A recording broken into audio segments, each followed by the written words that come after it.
Ladies and gentlemen, good evening. Good evening. Can you hear me clearly? Yes. I'm sure you've seen a speaker who take the stage and make you sit at the edge of your seats. It's interesting. He grabs your attention through the entire time. And there are other speakers who halfway through you go. Now, what makes a good speech a good speech? What is the secret recipe? Let me tell you what is the secret recipe. There is no secret recipe. And anybody who tells you, I'm going to tell you the secret recipe, they're lying to you. I've been watching a lot of World Championship speeches and I'm trying to find what is the common thing around them. There isn't none. However, today, I'm going to share with you my own recipe. If you like it, you can use it. If not, it's up to you. I break my speech into several steps. Step number one, what I like to call the hook. When we watch YouTube videos, at the beginning there's an ad. And what do you do when you see the ad? Mute it. You skip, right? You have to wait 5 seconds. Has there been an ad that you didn't skip? No. Why you haven't skipped that ad? Because it said something or it showed something. Something happened, even though it was 5 seconds. Something happened in the first 5 seconds that made you think, huh, I want to see where this is going. And the same thing with the speech. Before you even introduce yourself, do something at the beginning that hooks the audience. Now, the easiest one that you can do, which I recommend Toastmasters not to do, is starting with a question. Now, outside of Toastmasters, yes, you can use it. It's a very powerful tool. Why do I recommend Toastmasters not to use it? Because it's been used so many times. Have you seen a speaker comes in, how many of you have been in love? Yeah. How many of you have, yeah. And that's why it doesn't have the effect. However, there's other ways that you can hook your audience. You can start with a story. Now, if you're gonna do that, don't say, today I'm gonna tell you a story. No, dive right into it. Or you can start with a shock. Now, a shock is a weird thing that you do on stage. Like, exactly, like just pulling a cigarette on stage. That will make the audience like, whoa, whoa, whoa, whoa, what is he gonna do? Or you can start with a quote, even though I don't like it myself, but you can do that too. Or you can start with a loud or a high-pitched voice. Ladies and gentlemen, good evening. See, now everybody got the attention. So this is step number one. It's called the hook. Now, step number two is something I like to call the frame. Let me give you an example. Imagine I begin my speech like this. Ladies and gentlemen, I grew up with my grandmother, a sweet old lady. She was 80 years old. I can still remember the wrinkles in her hands, her glowing eyes. Now, imagine if this is the beginning of my speech. What do you think is going to happen at the end? Say it. Who thinks that she's going to die? Oh, yeah. Right? Why? Why do you think she's going to die at the end of the speech? Because of You sensed it, right? She's 80, whatever. I'm sure the story's gonna go, yeah, she's gonna die, he's gonna cry. I've heard it before. What I did here is I gave up the story too quickly. Let's give him a hand, please.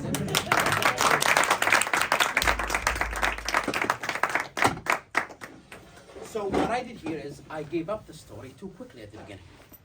You already know where this is gonna go. So you already lost interest. Yeah, it's one of those stories. What I mean by the frame is after you hook your audience for about 30 seconds or 45 seconds, circle around your topic, but don't give it away yet. Let's take, for example, the power of word speech, which I'm not gonna check it. I begin with a hook of a cigarette, right? And then I said, do you think smoking kills? No, it doesn't. But whatever. And now in your mind you're thinking, wait, the title is the power of words. He's talking about Snickers and cigarettes. You know what? I want to see where this is going. So now I got you hooked. And then when I said, you see how words come, then now I know what's going on. And this is step number 3, the message. From the beginning, your audience should know what you're going to be speaking about. So I hooked you first. I told you about the cigarettes and the Snickers or whatever, and then I said I made it up, and they said words can make a difference, whatever. And then I said, okay, so now you know why the speech was titled Power of Words. Now we know where this is gonna go. You still want to see how it's gonna end, but don't speak like 2-3 minutes and your audience thinking, what the hell is he talking about? Yes, hook them first, circle around it, but then from the beginning they should know what's gonna happen. Step number 4. Use a personal story. Now you can use another story. I don't know, I can talk about Abraham Lincoln, I can talk about Martin Luther King, but when I do that, I run the risk of somebody in the audience already heard it before. They already know where the story is. Yeah, I might do it in a different way, but still, you still know where the story is gonna end. So when you use your own personal story, you connect with the audience more. They've never heard it before, and it's easy for you to say because you're reciting it from like memory rather than, just like memorizing it. Step number 5, I like to call the ah moment. Now the ah moment is one of 3 things. It's either ah or ah or ah. Now what do I mean by that? It's either ah. The climax of the story is you hitting rock bottom. Or it's either ah. The climax is something beautiful happens in the story. Or it's a twist in the story that the audience never expect happens. And this is the climax of your story. And have only one climax, don't have 2 or 3. Your story should aim to one moment. It's either you hitting rock bottom, or it's a happy ending, or it's a twist that the audience never saw coming. Step number 6. Let me ask you this question. How many of you here drive a BMW? Raise your hand if you do. All right, let me ask another question. How many of you here own your own business? One person, fantastic. Let me ask a different question. How many of you here failed a class in college? How many of you here been in a relationship and broke up? You see how more hands got raised when we're talking about failures? Only a few hands got raised when we're talking about achievements. The majority of your speech should not be, hey, look at me and look what I've done. The majority of your speech should be the struggles that you've done, the failures, the screw-ups, the mistakes. I've seen a lot of motivational speakers who go on stage and say, I've done this and I own my own business and when I teach people, I teach them this and when I coach it. Okay, fine, you're talking about your own accomplishments.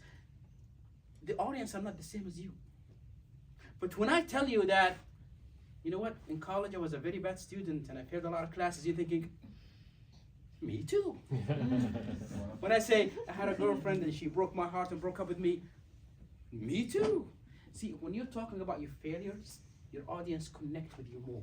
The majority of your speech should be your screw-ups, your mistakes.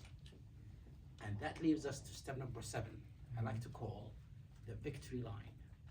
What do I mean by the victory line? When I say line, I don't mean a paragraph. One line. The story is gonna go to a point where you achieve something, right? Make it only one line. As I said, the majority of the focus is on the failures. When you achieve your goal, and in 2015, I won the world championship. Boom, that's it, one line.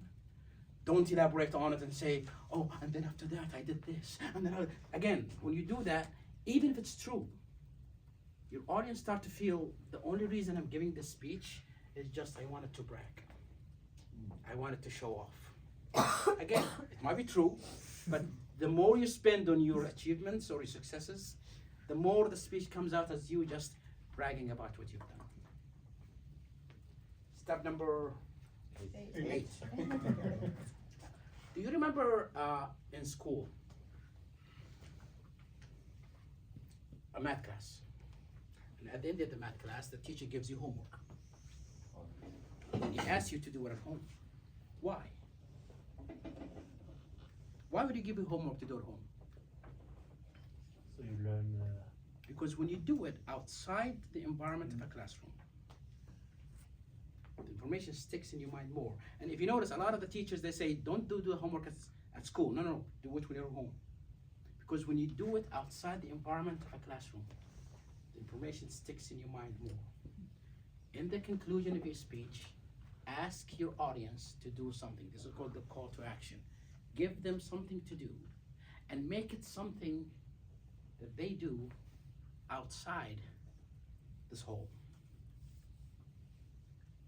So for example, let's say I'm giving a speech about the dangers of texting while driving, for example. In the conclusion, I could say something like this. Ladies and gentlemen, I want to ask you a favor. When you leave this room and everybody get into your car, please take your phone, put it in the glove box.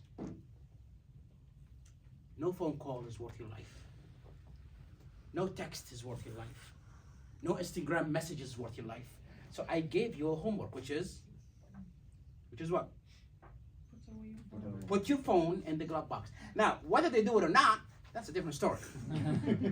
But when you ask your audience to do something, the message that you give them will stick more. And finally, step number 9, the last message, the last line, or the last sentence. Never end your speech with, and that's it, thank you. That's not a way to end. The audience will always remember the last thing that you said. End with a very powerful line. Oftentimes when I get asked to do keynote speeches, it might take me 2 to 3 days to write the script. I take 1 more day, squeeze my brain to come up with the very last sentence in my speech. You want a sentence that makes the audience go, oh.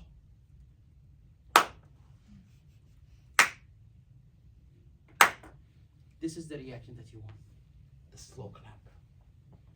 End with the last sentence of your speech is your most powerful one. Spend as much time as you can to come up with that very last sentence. How much time do I have? Is there a timer here? It was scheduled till 25 past, you've got 15 minutes. I got 15 minutes more. Fantastic. All right. So, this is the steps, my own recipe. Again, you can use it if you want. Let's revise it again. What's step number 1? The hook. The hook. 2, the frame. 3, the message. 4, personal story. 5, moment. 6, the struggle. 7, victory line. 8, a call to action. And 9, the last sentence of the speech. Now, you have your speech written. How do you rehearse it in a way that will become very effective when you're on stage? If you're gonna take one thing from me through this entire workshop or this entire speech, anything that I talked about earlier, if you don't like it, I don't care, throw it in the garbage, I don't care. One thing that you can take from me is this. Write your script. And when I say write, I don't mean type. However, the biggest mistake you can do as a speaker is memorize your speech. Never ever memorize a script. For 2 reasons. First, your tone when you speak, it sounds like you're just reciting from like memory. Second of all, what happens if you forget one word? Everything after that is gone. Now, if you're not gonna memorize it, then why should I even write a script? Because the other extreme is also wrong.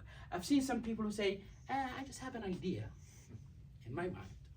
And when I go on stage, I'm just gonna wing it. And your audience can tell that you're making it up on stage. And when they can feel that you're not prepared, they're gonna think, if this person did not bother to prepare something for me, then he's not even worth my time to listen to. Take a pen and a paper. Go to a coffee shop or a bar and sit, have a sip, and start writing with your hand. Because when you write, you start visualizing yourself seeing these words. Oh my God, that looks good. Oh yeah, oh my God. Oh yes. So you start visualizing yourself saying these words. When you finish your script and you did like your verification, read that script 10 times. Once, twice, 3 times, 10 times. And then throw it away. Stand up and speak. You're not gonna say the exact same words that you wrote, but it's gonna be the exact same content.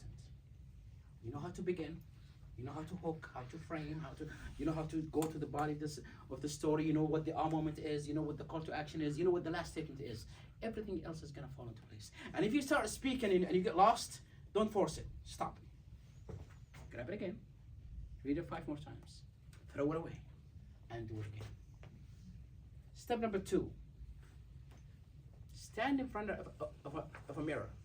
Now I do this practice. I wouldn't recommend it for you guys, but I do it for myself. I lock myself in my bedroom, and I have this giant mirror in my bedroom, and I speak naked. Why? Because when you're naked, you're uncomfortable. Nobody wants to be seen, right? So it actually trains me to even deal with myself when I'm not comfortable. And the second thing is, you can see your facial expression. You can see what your audience would see. A lot of people have told me that, Mr. Qahtani, why are you always mad or upset? And I said, no, I'm not. They said, yeah, dude, just look at your face. I have what's called, I'm sorry for this, a bitch resting face. Like I look like I'm always upset or something. So when you look at yourself in the mirror, you get to see what your audience will see. So then you force yourself, okay. So you start to smile more and change your facial expression to actually match the speech that you're gonna give. Step number 3, and I strongly recommend this to everybody.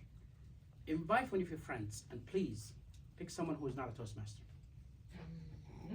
You see, us Toastmasters, we evaluate to motivate. No, I don't want this. Pick someone who's not a Toastmaster and say, can I invite you for coffee? And sit across from that person in a coffee shop. I'm not asking you to stand in the middle of Starbucks or whatever. No, while you are sitting down, and say, you know what, I have a speech in a few days. Can I try it on you? And do it while you're sitting down. Because a good speaker, ladies and gentlemen, doesn't preach. A good speaker makes it sound like a conversation. Like you feel like we're actually having a conversation, right? So while you're sitting down, give your speech. You can use your body gestures if you want while you are sitting down. Give the speech, do this, do that, or whatever. And at the end, ask that person these 3 questions. Question number 1. Was it clear? Question number 2. Were you bored? Question number 3. Did you want to do something? Now, what do I mean by is it clear? Oftentimes, some speakers, they like to use big words because, it makes me feel sophisticated. And when you do, you're creating a problem because you're not speaking people's language. When you're using like big, kind of sophisticated words, that's not what everybody says. And you're losing your audience. So, was it clear? Did you understand everything that I said? Question number 2, were you bored? Oftentimes, we're able to hook the audience at the beginning and get their attention, but then halfway through, we lose them. Maybe the story becomes a bit boring. Maybe, we lost energy at the end, whatever. So, were you bored throughout the entire thing or not? And question number 3, did you want to do something? Remember when we said a call to action? Tell your audience something to do at the end. When I gave you that, did you want to do it or not? And if they said, well, it was clear at the beginning, but then I kind of got lost toward the end, then maybe you should rewrite the last part of the speech. Or, I was with you at the beginning, but then, honestly, I got bored at the end. Maybe I should make the story more interesting at the end, and so on and so forth. Step number 4.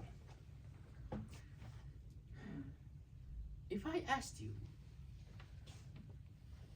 to sing your favorite song, I'm not gonna ask you, but if if I ask you to sing your favorite song, okay, what is your favorite song? First of all? The first thing that came to my mind was Bob Marley, Be Happy. Be happy, right? Yeah. See how my voice changed exactly like Bob Marley said? Don't worry. Be happy. Why? Why did my voice change? Why? Can you make the You song? want to have a hooked? No, but why did I sing it? Because I heard it that way. Because I heard it that way, my voice even changed that way. We've all heard that a good speaker is not monotoned, right? Your voice should go up and down. How do I remember when I'm on stage that line should go up and then the next line would be flat and record your speech. So now you wrote it down, put it down and start reading it like you would want to be on stage. Some lines might be loud, some lines might be low. Sometimes I might be speaking slow, and so on. Read it that way and record yourself. And then 2 days before the actual time you have to give the speech, every time you go to work, you come back from work, you go to the gym, you come back, put your earbuds or ear and listen to yourself. I know, nobody likes to hear their voice. But listen to yourself over and over again. Don't memorize it, like we said earlier, but listen to yourself. And that will help you. Why? Because you're programming your brain. So when the time comes and you have to speak, it becomes like a song. Don't worry, your voice will go up and down exactly like you wanted it. Like at a million years. Step number 6. No, 5. Wear something that makes you feel comfortable and makes you feel good. Everybody in this room have an item in your closet. Maybe it's a pair of shoes, maybe it's a special suit, maybe it's a special watch. When you put it on, you think to yourself, I look good today. Put that on the day that you're gonna speak, because it's gonna boost your confidence. Once you feel like you look good, it actually comes out when you're on stage. So the day you speak, pick that item in your closet that makes you feel beautiful and put it on. And the last step, which I always encourage people to do, is every time when you're on stage, remember that you, the speaker, comes second. Your audience always come first. What does that mean? See, everybody, when they are on stage, they have an agenda. Maybe I'm doing the speech contest, so maybe I can win and become a division champion or a district champion or maybe a world champion one day. Maybe I'm giving a workshop because, the company pays me, so I want to make a few bucks and then go home. Maybe I'm speaking here today so people can take pictures and post it on LinkedIn and tag me and more people will know about me. And sadly, some speakers never thought, did they get something out of me or not? I'm sure a lot of you have heard of Tony Robbins, have you? Yes. Yes. Now, Tony Robbins is a very, very wonderful motivational speaker. Tony Robbins does a tour every year or every 2 years, and he visits 25 countries around the world. And he holds a workshop for 3 hours. The attendees, 3,000 or 4,000 people. To attend this workshop, you pay $10,000. $10,000 for 3 hours. And again, sold out. If you go to YouTube, and I want to do that like actually tonight. Go to YouTube and type Tony Robbins. You will find some clips of him that's recent. And you will find some clips when he began, when he was younger. Watch his older ones and watch the new ones and ask yourself this question, which one felt or touched you the most? I guarantee you, the older clips will touch you more. Don't get me wrong, he's still an amazing speaker now. But now he has a complete team of photographers and directors and, again, very good quality videos. But Tony Robbins, when he began, he was a drug addict. He was homeless. He lived in the street. and he started speaking, sharing his, his life. It's like he's saying, please, please don't make the same mistake I did. But then he started to get famous, and people start to know him. And don't get me wrong, he's still a good speaker now, but when you watch him now, part of you think, I don't know, does he really mean it or not?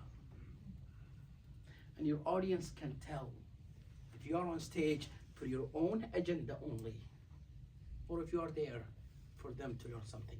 Every time you are on the stage, you're gonna tell a story or tell a speech, tell yourself, I really hope one person in the audience can listen to it and learn something. Like I said last night, if you change one person's life and that person changes another and so forth, and so it's a ripple effect, and you're making the whole world a much better one, and all it took from you is just to say a few words. Start with that first.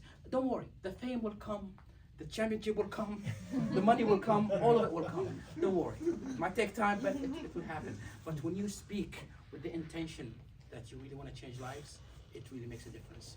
I've been blessed to speak to a lot of districts, of Toastmaster districts around the world.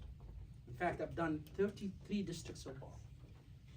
From New Zealand and Australia all the way to Europe and India and everywhere. And in every district conference I go to, I attend the international speech contest. And I sit in the back and I watch. And in every international speech contest, something happens, which I promise you, in your district too, this will happen as well, which is this. You will have a speaker who's phenomenal. He does everything per the book. Message, check. Stage presence, he got it. Voice, perfect. Body language, amazing. But then you're looking at him thinking, I don't know what it is.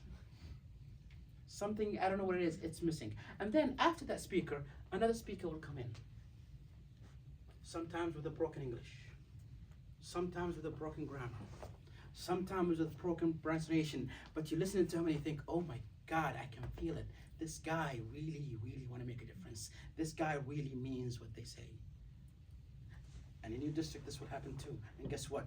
The second guy always wins. Your audience can tell if you're here for your own agenda or if you're here because you want to make a difference first. Then everything else will follow through. When I coach people in speaking, and they ask me, can you give me one last advice before I go on stage? And I always give them this advice. I say, imagine that after you speak tomorrow, and you get off the stage, that you're gonna die. And this is the last thing you'll ever say. Ask yourself this question. Is it worth saying? And if it is, how would you say it? Thank you so much for listening.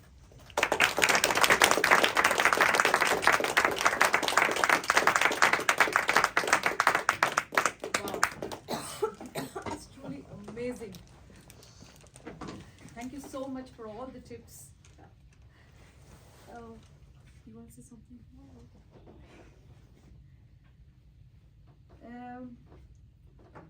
My mobile is here. Finally, I got my mobile.